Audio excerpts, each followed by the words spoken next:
இந்த ரெசிபிக்காக இந்த வெஜிடபிளா இல்லை இந்த வெஜிடபிள்காக இந்த ரெசிபி கண்டுபிடிச்சாங்களான்னு தெரியல. எப்போ காலிஃப்ளவர் வாங்கினாலும் வாரத்தில் ஒரு நாள் எல்லார் வீட்லேயும் இந்த 65 இருக்கும்னு நினைக்கிறேன். காலிஃப்ளவர் 65க்கு பிரியர்கள் அப்படின்னா கண்டிப்பாக ஒரு தம்ஸ் அப் கொடுக்க மறக்காதீங்க.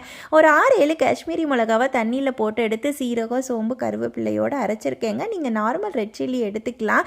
ஏன்னா எனக்கு காரம் வேணான்னு இந்த மிளகாய் எடுத்துட்டேன். இப்போ சுடு தண்ணியில் போட்டு வச்சுருக்க காலிஃப்ளவர் ரொம்ப வெந்துடக்கூடாது. அதில் உப்பு இஞ்சி பூண்டு அரைச்ச மசாலா லேசாக 2 ஸ்பூன் மல்லித்தூள் கொஞ்சமாக கரம் மசாலா மஞ்சத்தூள் இது ஒரு 5 நிமிஷம் இருக்கட்டும். தண்ணியெல்லாம் ரிலீஸ் ஆகிடுங்க. அதுக்கப்புறம் மாவை சேர்த்துக்கலாம்.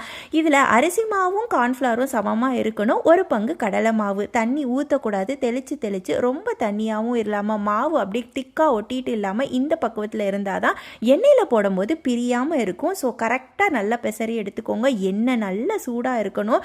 அப்படி இல்லைனாலும் அந்த கோட்டிங் பிரிஞ்சு வந்துருங்க. இதே மாதிரி செஞ்சு பாருங்கள். மொறு மொறுன்னு அல்டிமேட்டாக இருக்கும். தேங்க்யூ.